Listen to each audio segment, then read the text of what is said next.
everyone, and welcome to the Monomyth Diaries, a podcast where ordinary people get to share their hero's journey. I'm Mandy. And I'm Karen, and we'll be your hosts. We'll discover powerful insights, critical moments of growth, and much more. Thanks for joining us. We all have a monomyth to share, and someone out there needs to hear it. Welcome back to Monomyth Diaries, where it's a take what you like and leave the rest podcast. Today's featured hero is Donnell, whose energy and passion are absolutely contagious. He's one of the founders of Your Story Church and a very animated pastor right here in Houston, Texas. I was blessed to attend Your Story Church's inaugural service and knew I wanted our listeners to experience his monomyth. If you're doing audio only, these 3 episodes you'll definitely want to check out on YouTube because seeing Donnell in action is something special. Donnell, welcome to the show. Thanks for having us, man, or having me. I'm excited. Yeah, we're excited too. We're going to start off with a couple of things called the Monomyth Story Starters. They're just Okay. a series of rapid-fire questions just to warm us up All right. and have some fun. All right, so first one, what is your favorite song? Oh my gosh, my favorite song. Okay. In what context? Your whatever context. Depending on the mood of the day, the favorite song changes. Okay. Right. Maybe think about it like this: if you're trapped on an island and you can only listen to one song over and over again, what would it be? But see, so it would begin in my head. I would be like, I'm going to change the song. So, but I would. There is a song that is called "Let It Rain," right? And it's a worship song, if you will, but it really is just the words "Let It Rain." That's the entire song, like "Let It Rain," and how they just play with it. But it brings me peace whenever I'm meditating or praying or something like that. So I'd say right now that's my favorite song. Okay. But I do got some 90s hip hop songs. Though, Okay. but let's say that for another time. So, All right, where are you from and where do you live now? I am from Akron, Ohio. No way. Get out of Yes. here. I've been there. I'm sorry. I've been to Akron. I missed it. What's this? I don't know. I've been Akron, you? I went to the Oh, University for of real? Akron. I'm from Ohio. What? See, look. So yeah, I left when I was probably like 11 years old. I've been here since. Wow. I live in Katy now. So Katy, Texas. I'm in awe. I'm sorry. I'm just what a small world. I know this happens to me all the time. People are like, "Oh, I went to Akron." You were, "Oh, I lived in Akron." Or, "I'm from Akron." Man. My brother still lives in Akron. What? This is Yes. wow. Okay, I'm from Canada. At the time, Okay. my husband and I were living in Toronto. It was before we had kids, and we had a friend like that we knew from church. She has a brother who lives in Akron, Ohio, and every once in a while we'll do a weekend retreat, and a whole bunch of us will drive down. He lives in this gorgeous big house, and we would like play games and hang out, and we became friends with her brother. And I didn't remember that. I was like, "Where are we going? What's Akron? What's in Akron?" Exactly. What is in Akron? And that was like our weekend. Like we would go there like a few times. Like, Man. and then I moved to Alberta, Western Canada. So it's like, all places. Akron, man. Yep. Good year. Yeah. That's what you're known for. They've actually I guess about 5 years ago, 6 years ago, that whole industrial Goodyear compound part of Akron, they've actually turned into like restaurants and shops, and so they're like regentrifying that area right now. So Yeah, repurposing. Gorgeous Yes. there. It is very pretty there. Only in the summer. I'm Canadian, so for me, I love winter. I can deal with cold. Okay, no, I don't like it. All right, so what is your favorite TV series? I got toddlers. I don't even own the TV. Right now. I got toddlers. Really? They own the TV. I Oh, got a toddler. you have a TV. I have a TV, but we don't watch TV during the week, and so then the kids own it. But Alone, they get dropped off. It's like 6 of them, and they get dropped off in this wooded Alaskan somewhere or the tropic thing, and they're given they can take 3 things, like a knife, a Flint or something like that, and whoever lasts the longest wins $1 million or $500,000, right? So I love that show because that's something I will never do at all, at all. However, what I've noticed is I start looking at squirrels, right? Because we have a lot of trees in our neighborhood. I look at squirrels and I'm like, I will never go home. I've learned on the loan how to eat a squirrel. But alone, that's my show. They don't make them fast enough.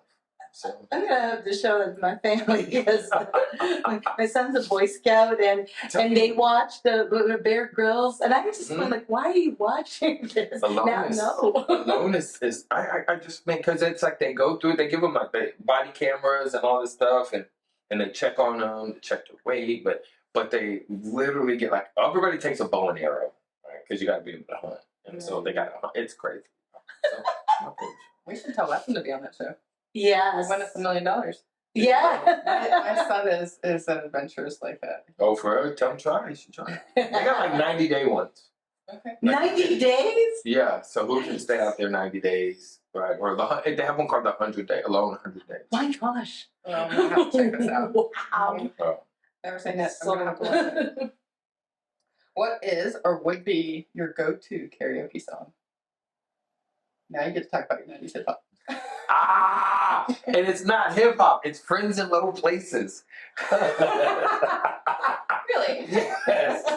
Oddly enough, man, I guarantee, man, we just we did a birthday. I attended 99 that has like the room. You can go, you and just your group can go in a room and do karaoke. And so yeah, Friends in Low Places is my song. That's awesome. So Donnell, if you could eat one food for the rest of your life, what would it be? Well, that's not even funny. Like, why would I make one food the rest of my life? Peanut butter and jelly sandwiches. Yeah, really? As long as I have milk. I've eaten, like, in the last week, I've probably eaten peanut butter and jelly sandwiches 6 of the days. Wow. Because you're so busy? Or just because I forget to eat sometimes because I'm busy, and I love peanut butter and jelly sandwiches also. So, Okay. You share it with the kids? no. Just daddy. Because I forget to eat because I'm feeding them. Like, I eat all the food, and I'm like, nah, I gotta eat something now. Man. No, we don't because of their schools, and when we're at church, we're very aware of nut allergies, and so I don't want them to go. Like, I can avoid people. They get it. If they get it on their hands, they get it like any kind of thing, and so we just kind of avoid that. So that's why Fair. don't get Wise. Fair. Mm-hmm. Do you have a nickname, and what is it? I don't. Oh, I don't. Some people call me, no. Just Okay. don't know. just That's not. awesome. So do you have a hidden talent? Do I have a hidden talent? Yeah, that's a hard question. I got that one before. Not really. I just got a memory like an elephant. That's a hidden talent. Like, my wife is like, "You really remember those conversations?" I'm like, "Every one of them." She's like, "What?" And I'm like, I can tell her like the date, the time, like it's crazy if I'm like super focused on it. So yeah, but that's it. That's like an incredible talent. It What's a skill you wish you had?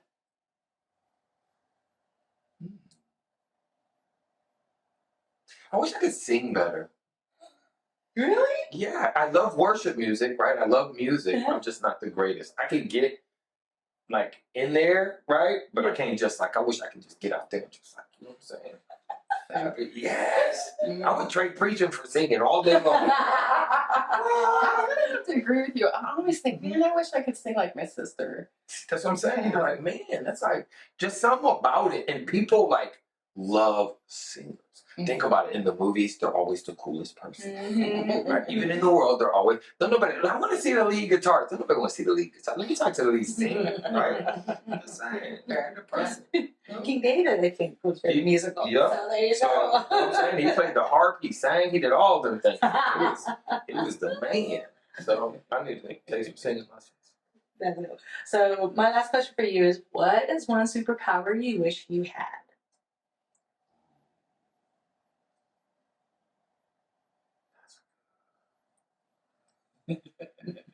So many to choose from. It is like, man. I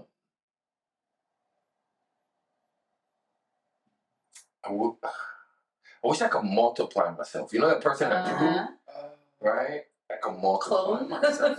Yeah. Well, you know, like then they can all come back when I'm done sending them to do whatever they needed to do. And they can come back. So then, like, my multitasking just exponentially got greater. So, yes. Oh, that's a That's good. a good one.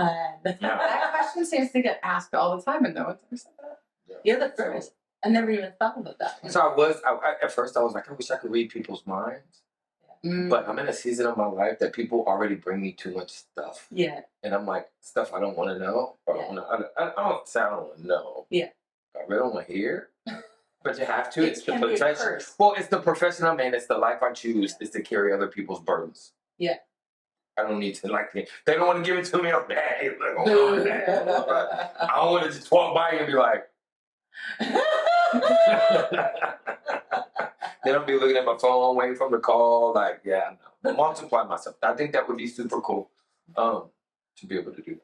You better like copyright that if Marvel has or DC hasn't been all over that. They have. You haven't seen them? But like there's on X-Men. There's a guy that can multiply himself. Like, yeah. Yeah. Okay, now I gotta look at it. Have you watched the X-Men? Not the Definitely most recent ones. One of my favorite series. So, yeah. All right, last question. What's the first concert you ever attended? Vanilla Ice. No baby. way! I saw too. It was my friend's birthday. Vanilla Ice, man. At the Summit. Where was that? Summit is Lakewood Church now. Okay. It used to be Oh, where the it's Rock. here. Yeah, it used to be where the Rockets play. So Vanilla Ice was. Okay, my favorite take on Vanilla Ice. Do you remember In Living Color? Mm-hmm. When Jim Carrey Oh Lord. did Vanilla Ice, and me and my friends would sing the parody version. Oh my gosh, see, terrible.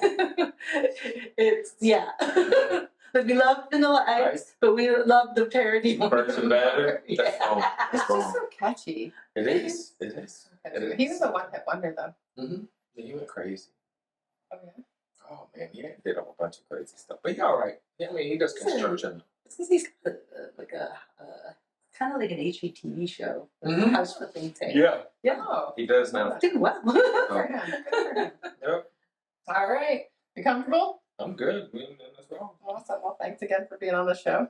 It's an honor to be here. I know that sometimes it's hard to share your whole story, so we appreciate it. We're going to go all the way back to the beginning. Oh, All the Lord, way man, back to the Jesus. beginning and talk about what your home life was like when you were little. Man, look, what? Just set the stage. Man, that's a tough one. It's a tough one. I mean, it is what it is. I've learned in life. Okay. So, yeah. Do you want me to start? Yeah. Take us back. Oh, man. All the way. So, God, man. Just tell us, what was it like growing up for you? So the funny thing is for the longest time I couldn't really remember. I don't know if I had shared this when we talked. And so like working through it with my counselor, she was like, Donnell, you probably just repressed like your day-to-day life growing up because of just things you've experienced and stuff like that. And I tell people all the time because they're like, hey, you're so joyful and happy. You must have grew up in a great home. And I'm like, but it was rough, to be honest. Like one of my earliest memories is walking in the room and seeing what I came to find out my stepfather shooting up drugs. And the next memory is him like beating me and my brother with this like 3-inch belt that was like, but it wasn't like a spanking. It was like I'm trying to hurt you. And my mom, I remember right before we moved from Ohio to Texas, we see my mom run across the house and him chasing her and throwing her through a wall. And like the ambulance happened to come get her. So childhood was interesting. That was all before I was 11. Oh, for do you mind me asking? So you mentioned your stepdad. Mm-hmm. Is dad in the picture? Not then. Not then.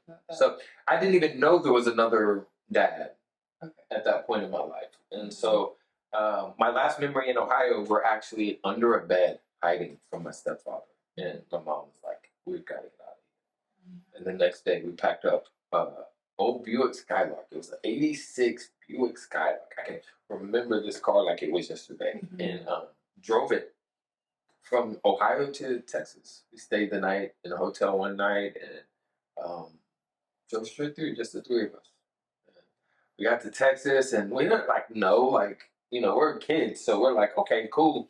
And my mom was like, oh, we're gonna stay with a friend, and so we get there, and it's a 1-bedroom apartment, and it's her friends and their kids, and then it's another couple and their kids, and then me, my brother, and my mom. So it's like 9 of us in a 1-bedroom apartment at this time. So 9 of you in one. Yeah, 2, 5, 6, 8. 8. So yeah, Big Kathy, which is my mom's friend, who's my godmother. Love her to death. It was her and her son, and then it was 2 ladies and their daughter, and then us 3. So how does your mom know Big Kathy? Ohio. They grew up together. So my mom was little Kathy, and this was Big Kathy. Get out. And so I used to run the streets and do all life together, if you will, back in the 70s and 80s. And so she had moved down here, following her sister. So she told my mom, hey, come on down. Okay. So but not biologically. There's no. There's no relationship. No. It's like found family kind of. Yes. So That's awesome that she took y'all in. Yeah, she's amazing. She's a super. I love her to death. She's still running around ticking. She's actually back in Ohio. She's back in Akron right now. So she went back. Yeah, she went back. She went back, then came back, and then went back again. So I'm telling my mom, you should. Mom's here though, right? Yes. Gotcha. Mother is here. Your mom is here. Okay. Oh, Mom Johnson. So your mom had called her friend and said, "You gotta get out of here." Yeah. Takes you to. We get here, and it's funny because I remember this. My mom tells us, she sits us on this couch, and she's like, "Listen, I will do better. I will provide for y'all." And you said you're 11. Brother is 9. 9 and 11. So we're like, okay. Right. And so we're going to start going to school. My mom was a nurse, so she had got her nursing license while we were in Ohio. So she was a nurse, so she got a job, which was really good. And she got, we moved in the same apartment complex, got a townhome, so now it's just us. And she's working and working and working and working and working. And I laugh because my son is always like, hey, can I go out and do this? And I'm like, nah, you stay and spend some time with me. Right. And I think back, and my mom was gone most of the time. Right. And it's funny, me and her talk about it, and she can't remember it because in her mind, she did exactly what she was supposed to do because she did what she didn't have. Right. But as we were growing up, she just was not there. And that kind of was the hardest thing, I think, for me and my brother because we had no family, no male figure in our life. And being a male is at the end all be all to growing up. But when you got some boys in the house, you need to have something to kind of wrangle these boys in. And so we grew up, I tell people the streets raised us. And your previous experience with your stepdad wasn't a great example. Oh, no. That's a whole, thing. Like, she would be like, oh, he's trying to call y'all. And I'm like, why? I'm very, maybe that's why I am the way I am today. Very cut and dry. If you want to end a relationship with me, I'm cool with that. Right? Let's just go, we call it quits, you keep it moving, right? I'll pray for you, I'll believe for you, but I won't I don't like people's inability to change take me hostage. That's wonderful. Right? I can't. You can't. As people, we can't do it. And so, I'm like, hey, you abandoned us. Why am I when we? No, you beat us. No, you don't have a right to call me later and do that. And so that was really hard. For the longest time, it was hard. I think by the age of 13, I was already selling drugs and running the streets and doing whatever I wanted to do. I was acting like a grown man. So you can tell me that. It was a wrap, man. And my mom was working even more. There was times she was working 3 jobs, so we would just see her kind of in passing. I laughed because we just started letting my 8-year-old son walk home from the bus, right? And And like he just got his own key and he's all excited. And I'm like, bro, don't like, man, listen, I'm watching all the cameras. I'm like trying to get home. Like, and I think I was his age. Like, man, I was practically driving a car. Like I was like terrible. But I think back of like, wow, what if something really would have happened to us? Right? And I mean, I see why we gravitated towards gangs and that life and stuff, because it was a family, it was role models, it was all those things. And so yeah. And then when I was 14, my mom tells me I have a different dad. Whoa. Yeah. A different dad. Than my stepdad. Oh, you didn't know your stepfather wasn't your stepfather? No, that's what I was saying. Oh. So at like 14, she tells me, hey, I need to tell you something. You have a different dad. And I was like, huh? Like it didn't like really register. Yeah. And he came down to Texas for 2 days. Okay. I don't even really remember. Like I think it was more to see my mom or whatever. But and then he left and never heard anything. Saw him ever again. Like until 2018. I don't even think I told you about that part. Wait. So where was? Okay, 2 questions. Number 1, your younger brother is a Saint dad? No. Okay, gotcha. And then number 2, where did biological dad where was he living? While you were down here. Listen. Your guess is as good as mine. Wow, okay. Your guess. Okay. So yeah. So he comes, he goes. So now I know he exists. Okay. Don't know him. Really, I hadn't spent any time with him. I know he exists, and I searched and I reached out and I called people. I even went to Ohio to kind of find him, and I was able to find some more relatives, but I couldn't find him, and so yeah, and so you were at church. I kind of shared. He just passed. His funeral just passed Friday. Oh wow. And then I'll get back to where I was at, but so in 2018 or 2017, 2016. I felt the need to pray for him. Okay. And in 2017, we found him in a nursing home. In 2016, he had like 9 major strokes and lost all his long-term memory. Or his short-term memory. He can remember things ages ago, like 40 years ago, but he couldn't remember anything like in the last 2-3 decades. Like it was crazy. And so when I got in 2018, right after I was out of prison for about a year, I went and met him. But he didn't know who I was or anything like that. And so since then, I've been checking on him and praying for him and FaceTiming him. Try to do it once a month. And then he resaid, but I found out I had 17 siblings. Oh. Man was a rolling stone. Yeah. Oh, 17. 17. That's a sports team. Oh, man, and with the backup. Yeah. It ain't even like an Ironman sports team. It's like a real team. Yeah. But yeah, and so he passed this past. Well, he passed like 2 weeks ago, and his funeral was this past Friday. So, well, I don't mourn in the way people think. Everybody's like, "I'm so sorry." I was like, "Yeah, it hurts," but I mourn the like what I could have thought maybe like, man, what if he comes through and I can have a conversation with him? Or that kind of stuff. Like I didn't know him to be like sad of his passing. And I know it sounds kind of cold, but it's like if I picked up the newspaper and read an obituary, I'd be like, man, it's sad they passed, but I mean I don't know them. And that was kind of what it was. So. Just the missed opportunity. Yes. Yeah, so he came 14. 15. By the time I was 15, we moved to Dallas. And I'm all out stealing cars and selling drugs. Like, this is my life. Just repetitive. We moved back to Houston. I quickly got ran out of Dallas. How does a teenager get ran out of a whole city? That's terrible.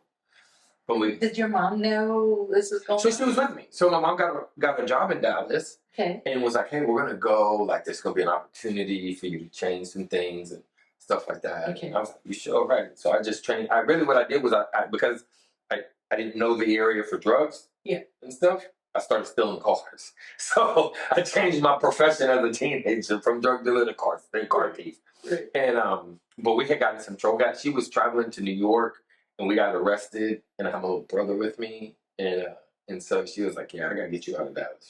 We got back to Houston. which was pretty tough because when I got back to Houston, I was a different person because I was in Houston and I was crazy, and then they take me to Dallas, and it's another level of crazy, and my life really took a turn. 17, I shot somebody. I was charged with attempted murder. He gave me probation for a few years, but sentenced me to 5 years in prison after that. I got out of prison. As a matter of fact, right before I went to prison, I had a daughter. Okay. I got married. At 17? I was a little bit older, but Okay. probably like 17. So I was on probation for 2 years, 3 years, and then so I was like 20. 20. Okay. Yeah. So yeah. So you were arrested at 17. Really, no. So I shot him at 17. Yeah. This was like a party in January. They waited till I was 18 in April. Then they arrested me. Okay. They waited. Oh. And they waited until I was 18, and they gave me probation. Okay. They charged me attempted murder and gave me probation. Gotcha. So then I was able to do a couple years of probation. And had a daughter in the midst of that. Got married. Okay. And is this to your daughter's mom? Yes. Gotcha. Yes. Gotcha. Yes. Okay. Yes. Yeah. It wasn't the brightest thing in the book. Totally get And it. so that went really south. I was still very much married to the streets. She wasn't a healthy person either. So it wasn't like we were like even near healthy, and nobody wanted to truly change, right? And so so they ended up revoking my probation and sending me to prison for 5 years. So I did that. What was that like? It's not like the movies, right? A little bit like the movies, not a lot like the movies. Gotcha. It is it's terrible. It's imagine being in a place of depression, right? And can't get out of it. Like no matter what you do or what you try, when you wake up, you're still there. You're still, prison is that. Like that alone, that depth of hurt. You're forced to think because you don't have much else to do, and so but I know how to navigate people. There's a whole bunch of people, so I thrived. I mean, I started a little gambling thing, selling commissary, and there's commerce. It's just there's drugs, there's alcohol, there's all the things. Just like in the world, it's prison. There's all those same things and same abilities are in prison, right? And unfortunately, I would love to say that our prison system is set up to rehabilitate. Unfortunately, Texas population doesn't allow it really. It's so much influx. Right now, I think there's 147,000 men and women in the state of Texas incarcerated. I actually just spoke on it a few months back that there's 1,433 cities in Texas, right? The Texas Department of Criminal Justice falls 27 in population. Wow. Think about that. Falls 27. And so, so I got out, literally went right back to selling drugs and doing it. And I'm doing the math, so you must be 25-ish? A little less. let me see, so 2007, I was 20, about 23, 24. Oh, yeah. Got out, went right to selling drugs. 2005, got arrested by the feds for conspiracy to possess and conspiracy for money laundering. We were on a 27-man indictment. It was,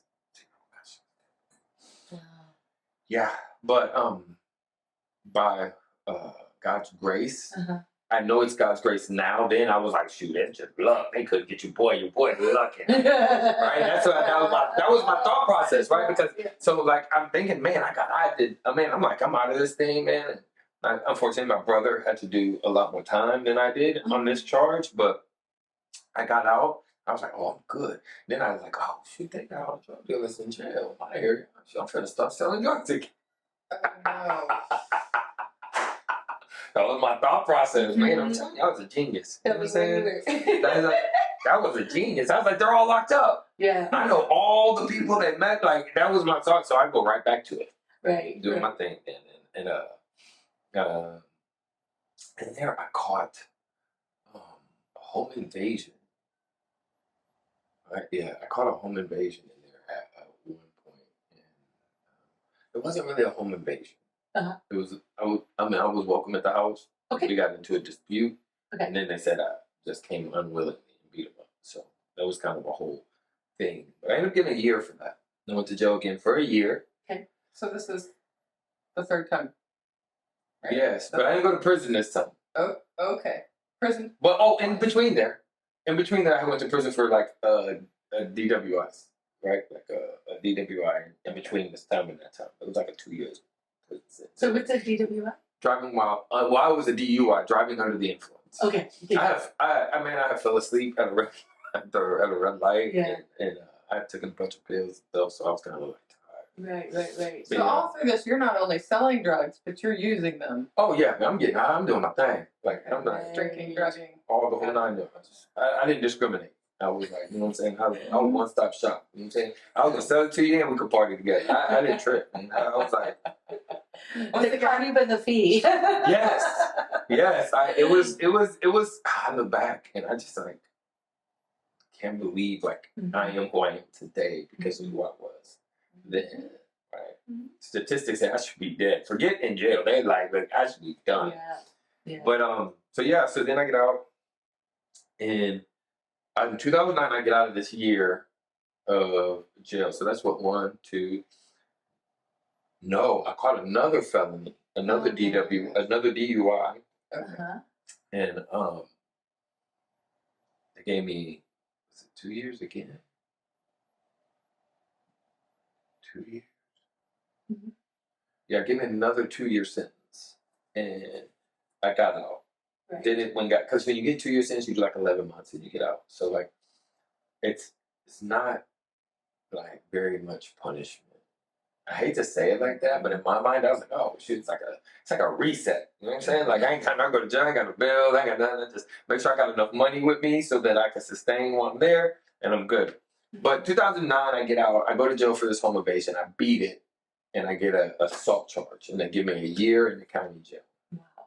And so, I get out, and I'm like, man, I got to do something different. Mm-hmm. I was like, I'm gonna move. So, geographical solution. Yes. Yes. Right? I'm like, if I move, then I'll be good. Like, I could just start over in this city.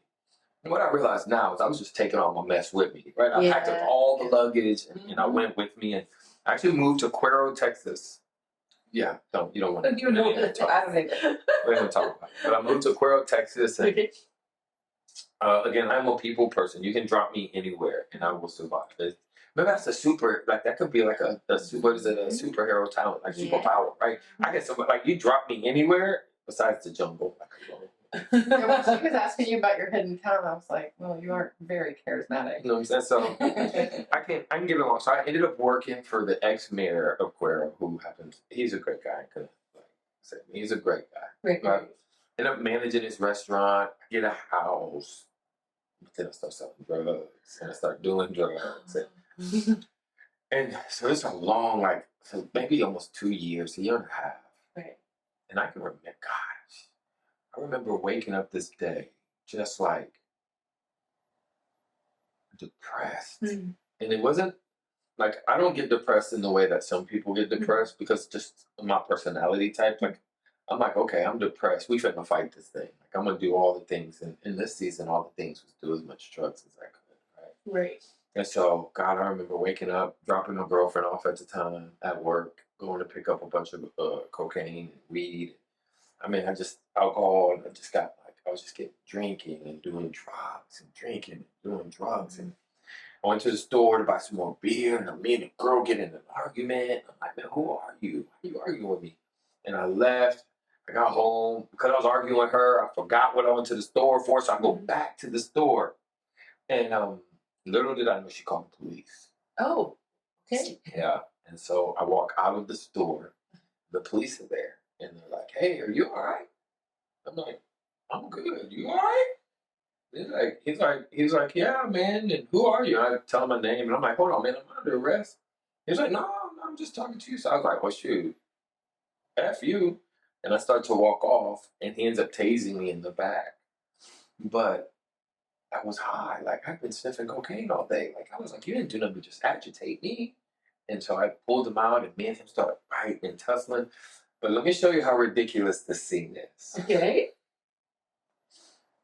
I'm a black man. Yeah. I'm in canary yellow. Okay. Polo swimming trunks. Swimming trunks. Swimming trunks. Swimming trunks. White flip-flops. Okay. And a white tank top. Okay. And I'm fighting the police. It's right. So we get in a fight. I run. They catch me. They beat me up. They take me to county jail. I run out of the county jail. What? Yes. You ran out. Yes. I run out and they get me back in. And so I'm sitting there and I'm like coming down, and then they take me to court, and they had towed my car and found the drugs. Yeah. So then they added more charges. So now I got this like 7 charges of possession of with intent to distribute, DUI, evading arrest, escape from an institution, aggravated assault on a police officer. Just a slew of like charges. And I was like, God. And they start telling me, and I go back. They got me in this drunk tank. So they literally took everything, all my clothes.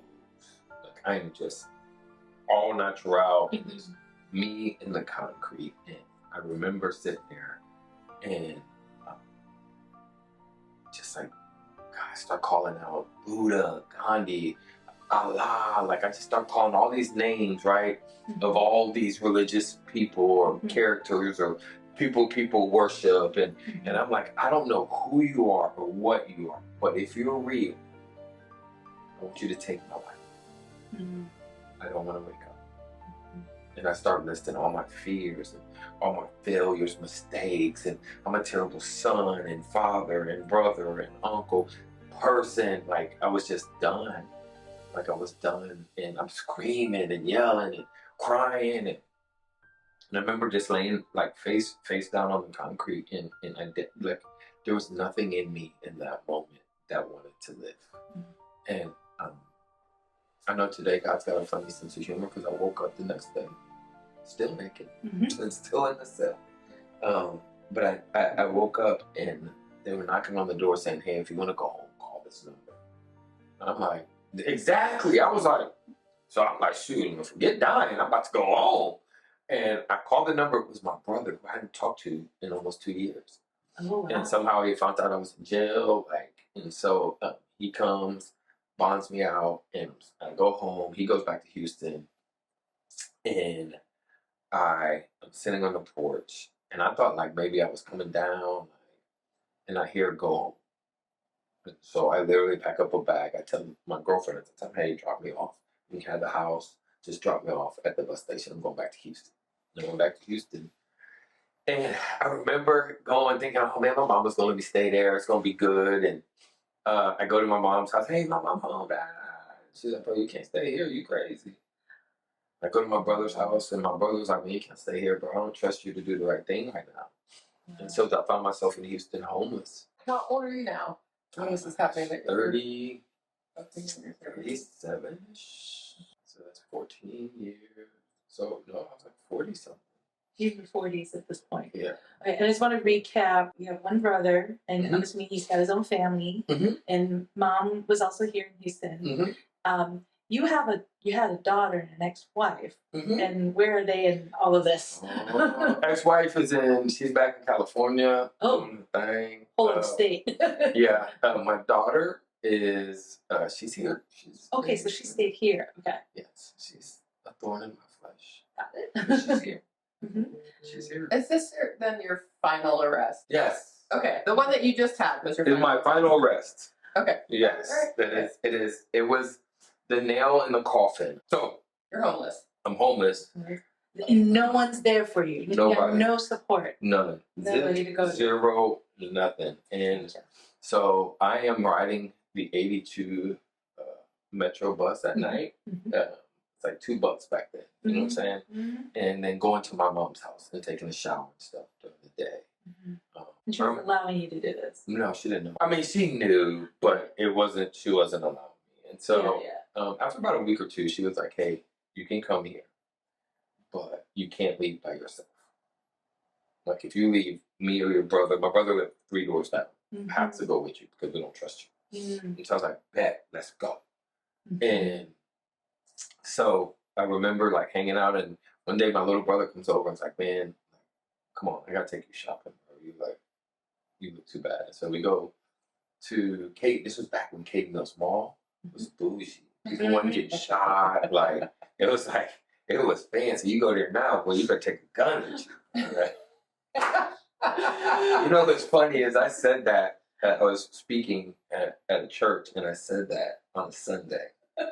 And Monday there was a shooting. Oh God! People were like calling me like, I was like, "What me? That was my fault. I ain't know what was gonna happen." But we go and we get to the mall, and this guy reaches out to me. So this back, Facebook had just started letting you check in on the phone. Yeah. Like, I check in, I think I'm cool. Yeah. And this guy's like, "Hey man, come see me. I haven't seen you." And this guy actually, like I used to hang out with, go to the clubs, do all that kind of stuff. And I was like, no, I was embarrassed. Like, I mean, I'm still pretty much homeless. I'm sleeping on my mom's couch. I don't have any clothes. Like, I'm here because my little brother wants to take me shopping. Like, all the things. And so we did. I told my brother, "Let's go." And so we go to Memorial City Mall. And I tried to check in there. I accidentally checked into a church. Who would have known? God was trying to talk to me. He's trying to steer me away at the time. And but the guy was persistent. And he ended up reaching out to me that night and was like, "Hey, don't think I'm weird, but God says you need me." Oh. Yeah. And I was like, "You're weird." I mean, I didn't know no God. Like, I was like, "You are." But I was like, but something in me hungered for somebody to like understand me. And so I ended up having dinner with him. And it's funny because I tell this story sometimes. And when I walked in, he had his back to me. But when I walked in to the restaurant, I knew something was different, like about him. And so we sit down, and he tells me the story of like brokenness and depression and suicidal tendencies and trying to kill himself and his marriage going down. And he shows all this like brokenness, and I'm like, God, I thought I was alone. And he shares how he went to rehab. He got kicked out of rehab because of his insurance. And he's sitting on this park bench. And in this park bench, God basically told him, "I got you. But you've got to put in some work." And so he went home and got plugged into a local church. And he shared all this with me. And I was like, God. And he kind of asked me what was going on. And I like unloaded on him. And we're crying and all the things. And then we left. Like, there was no, "Hey, you know what? You need Jesus. And you need to say this prayer." There was none of that. It was just, he just loved me where I was at.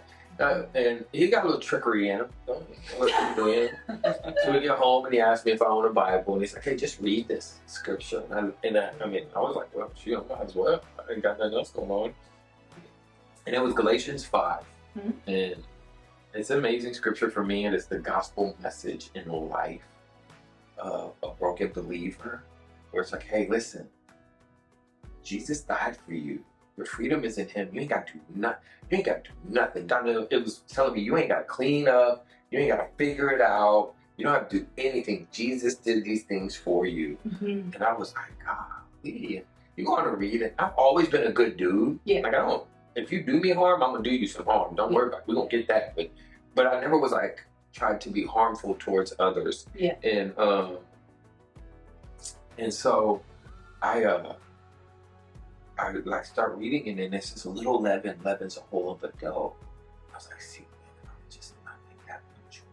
Like, if I wouldn't go to that bar and have that one shot, or I wouldn't hang out with that one person, my life would be drastically different. It's not that I have to move around everything. It's just some little things that I kept reading, and it was like, man, you probably have a life full of lying and dissension and anger and all these things. I'm like, golly, man, that's like my life on a daily basis, right? Like, man, and then, but if you're with the Holy Spirit, you have love and joy and peace and patience and kindness And I was like, man, I want all those things. Yeah. And so I called him and said, hey, give me some more to read. Nice. I wasn't quite ready yet. I was like, man.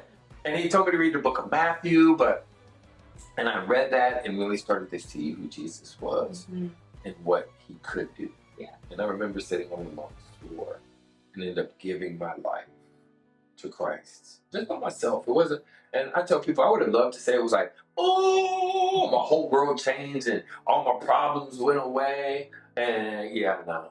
When I got up, I still was dealing with all the junk and the garbage and all the stuff that I had going on. Matter of fact, the next time I went to court, they not arrested me that time, but they enhanced all my charges to carry life sentences. Oh boy. Yeah, and they offered me 3 life sentences. They said, hey, we'll run it CC, which means we'll just run it concurrent together. Right? So you only got to do, man, they're non-aggravated. You ain't got to do the 20 years. You get home. I'm like, are y'all playing games with me? Right. And so I went and it's a funny story. So my friend's like, now you got to go to church. And I'm like, this is the same man that just shared his story with you. Yeah. His name is Pastor Rob. And then you got to go to church. I got to church. Come to church with me. And I'm like, I don't have a car. Like, and so now you're going to see some of the old Donnell still in play, right? I was calling the car. I'm like, I don't know anything. It's in Richmond, right? Yeah. So this girl calls me. Hey, Sunday, Monday, you want to go hang out? I'm like, oh, yeah, we can go hang out. You got to see where this going, right? Yeah. And she's like, all right, what time you want me to pick you up? I was like, yeah, pick me up at 8 a.m. She's like, 8 a.m.? I was like, yeah, no, what? Just don't worry. We're going to go by somewhere and then we'll go have brunch and hang out. And so, yeah, she picked me up. She was Jehovah's Witness. Oh. And then, I'm just thinking, I was like, I did not care. I wanted to get to church. But I remember it's so funny. So you got this lady who's thinking of hanging out to get you to drive you to church. And she's a Jehovah's Witness. Yeah. And so I remember like trying to figure out what people go to church. Yeah. And remember, I grew up in the 80s and 90s. So. Yeah. And so I remember I'm looking in my closet and I don't have a bunch of clothes. So I have some gray slacks, some gray Dockers, as a matter of fact. So I get them. Okay. I had a gray and white striped button-up shirt. So I get that out. And I had some black Stacey Adams. Okay. Yeah. So I get them out. And, I don't know if y'all know about liquid Stay Flow, which is liquid starch. All right. And so I would like put that in a spray bottle with water. Man, make it. Oh my gosh. Yes. You really went all out. Yes. And I was like ready for church. I'm like, man, I'm going to church, right? Yeah. And so I'm ready. I'm nervous. Yeah. And I get there and I'm walking in and I'm like, God, I'm like just scared. I mean, it's new, but like it's super new. I don't know anything about church. And this is a man who's been to prison several times, and in some pretty hot situations. Oh, I've been shot at, yeah. stabbed. Like by this time in my life, I've been kidnapped and beaten and all kinds of stuff. Right, so I am like shaking in my boots, nervous. But then I started noticing the dude got shorts on. They're not canary yellow though. No. But then this other guy has a football jersey on. Okay. And I'm like, and then all of a sudden it was like somebody took this veil off my eyes and everybody was in like shorts and football jerseys and I'm in Dockers and Stacey Adams and button-up shirt. Oh my gosh. And so I almost turned around and ran, right? But people just started hugging me and welcoming me. And it was crazy. And to be very, very honest, like at Your Story Church, we try to, everything I've designed and the culture that we are putting in is to reflect the experience I had in June of 2011 at this church, right? Wow. And so come to find out it was Super Bowl Sunday. I told my friend, you could have told me that. Like Jersey Sunday. Yes. And you can't say Super Bowl Sunday. You can't. You know they got that trademark. You can't use it. No way. Yeah. That's why it's Jersey Sunday or tailgating Sunday. God. We did Super Sunday. Can't use Super Bowl Sunday. I just learned something. So yeah, and so and he laughs, but I remember walking in, and so if you come to our church, we have a lot bright signage, so you know where to go, how to get there without you won't even have to say anything. And I remember walking, and I would have left. I don't even know where the girl disappeared to. right? The girl who drove you? Yeah, I think she left. I think she left. Not in a bad way. She just, because she ended up saying, hey, it's on my heart to take you every Sunday. So that's a whole nother story. So she's taking you to a different like church than what she. Yeah. Interesting. Yeah. So I'm walking in the hallway, and everything in me wants to leave. I want to turn back. I want to go. And I look up, and there's a sign that just says, keep going. Hey, just one more step. You're almost there, right? And then there's a sign that says you made it. I kind of make this right, and I walk in, and it's dark. And now I'm familiar with dark places, right? So all of a sudden, I'm like disarmed because I know people can't per se see my face. They don't know who I am. Like, so I start moving, and I just gravitate towards the front, and they start like it's like a rock band. They even had like a long haired guy that was jumping around it. They started playing. I remember again to this day, man. Our God is greater, and I just began to sob because in that moment I knew that no matter what I was looking at, my God would be greater, and I've stood on that to this day. Like I know that no matter what comes against me, God is greater. So, and again, I would love to tell people that I'm having these amazing encounters with God, and my life was just perfect, right? But no, no. I end up building some amazing relationships over the next few months, and I had this hunger and thirst for God's word, and I remember I still was struggling going out. Yeah. And my boy called me, and he was like, "Hey, what's been up?" And I was like, "Oh man, I went to Frankenstein's. I sat at the bar, and I was about to take a shot, but I walked away, and I didn't take the shot." And he let me tell that lie, right? He let me tell that lie. He's like, "Hey, let's hang out tomorrow. Let's meet at Starbucks." Because all pastors meet at Starbucks. Coffee. Yes. But we go, and he goes, "Man, he goes, I love you." And he goes, "But I think we kind of missed the step." I'm like, now I've known him since a kid. We 100. We talk. We're still at 100 today. He pastors a church in the city as well, and he slides me this blue book. Okay. I'm like, "What's that?" And he said, "It's a big book." And he goes, "Man, Jesus is great, and it's our life source, and it's he saves us, and he redeems us, and he restores us." He goes, "But sometimes we need some practical steps to help us along this journey, right? To help us overcome some things." And so he gave it to me, and I was like, I'm looking at it, and he was like, "Yeah, it's for AA." I was like, "All right, bet." And so I'm like an all-in kind of guy. Like I don't half measure much in my life, good or bad. And so that I would not drink or do drugs or hang out with women I wasn't supposed to, I went and parked myself at KD 12 and 12 every day, all day. So I did like all 12 steps in like a week. I get why that's funny. You lend me that. So, especially for our listeners too. What does that mean? 1, 2, and 3 are pretty like, if you're in a bad enough place, they're pretty simple, right? You just realize, hey man, you can't do this yourself, man. And you make it, you identify that problem, and then you say, hey, it's going to take a higher power to get me out of this thing, right? And you get to step 4, and you start making moral inventories. There's like this thing that innately stops you from looking at your crap. Really writing down, making this log of the things wrong and who you've wronged, and it's not like a overnight. People take months to. I've met a person that it's taken a year to do theirs, right? And just wanted to be that thorough and that kind of stuff. That's why it's funny, because I'm like, man, a week later, I'm good. Let's go. And I am very much like, again, my memory is very, when it comes to conversations and things, like I am good, but I did another one later. Yeah. Like, you know what I'm saying? When I had more time in prison. But I realized that, I needed something in the season. Right. That was like guardrails. Right. And like they like to refer to a toolbox. I met a guy who refers. So I needed some tools to put into my box. Bam. And so that's what I did. And so I was building these relationships, but I was going back and forth to court for these charges. Right. And so I went to court one day, and they rearrested me. Oh, okay. They're like, you're playing with us, or you're going to prison for life. Wow.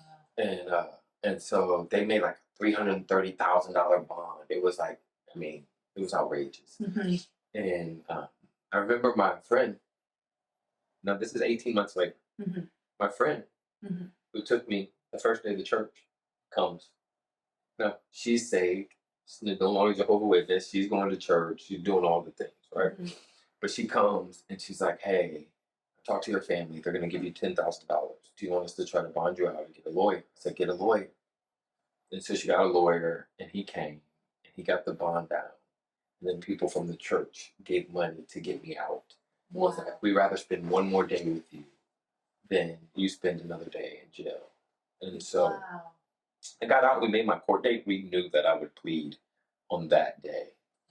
And we tried all. I believe that my God didn't want me to go to prison, that I was saved and redeemed and all the things, right? And that my God would part the sea and move the mountain. He would do all this for me because I've been faithful. I'm reading the word. I'm sober. I'm like all these things that are great in my life. And I have talked to Teen Challenge, and they're like, we're going to come to court with you, and we're going to talk to them, and we're going to do all these things. And so I'm like, all right, bet. When we walked in court that day, I was not going to prison. I had my bag packed to go to a rehab facility that was going to it was a faith base. It was good. I was going to be there for 2 years. I was going to be able to go home.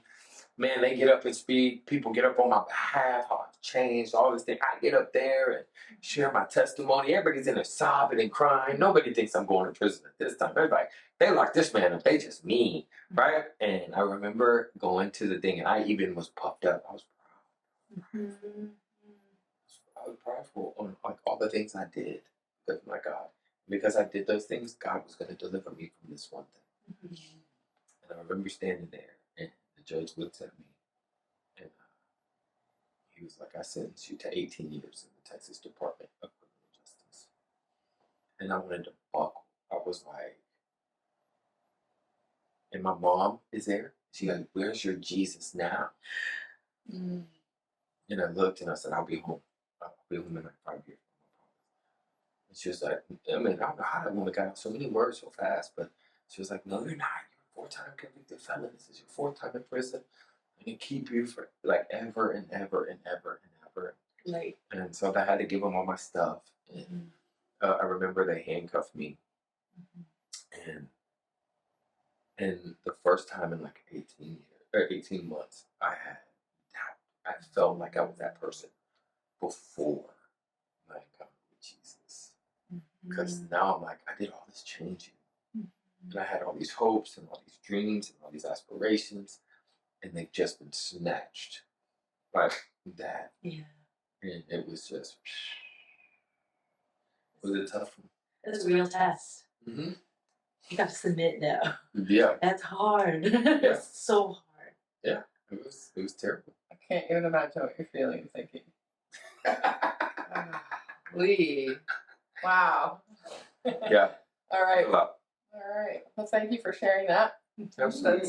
That's a wild ride. Yes. It's a wild ride. Yes. That's quite a pivotal, that's a whole journey to get to this pivotal moment. Right. In our next episode, we're going to follow you on your journey. Let's roll. It gets fun after this. Yeah. It's time in prison. You got some real spiritual muscles there. And I did, actually. So that was a great one. So, Can't wait to hear all about it. yeah. Awesome. Donnell, thank you for sharing so powerfully today. We can't wait to continue your journey in the next episode. Be sure to join us for part 2 of Donnell's Monomyth, where we'll explore his transformation and his path to redemption. Thank you for joining us on the Monomyth Diaries. If this episode resonates with you or someone you know, we'd love for you to share it and spread the inspiration. Don't forget to follow us wherever you get your podcasts or on YouTube to stay connected. We'd appreciate it if you could take a moment and rate and review the podcast. It helps us reach more people with stories of transformation and growth. You can visit us at monomythdiaries.com or text us directly from the show notes to reach out and keep the conversations going. Until next time, heroes, let's journey together through our monomyths.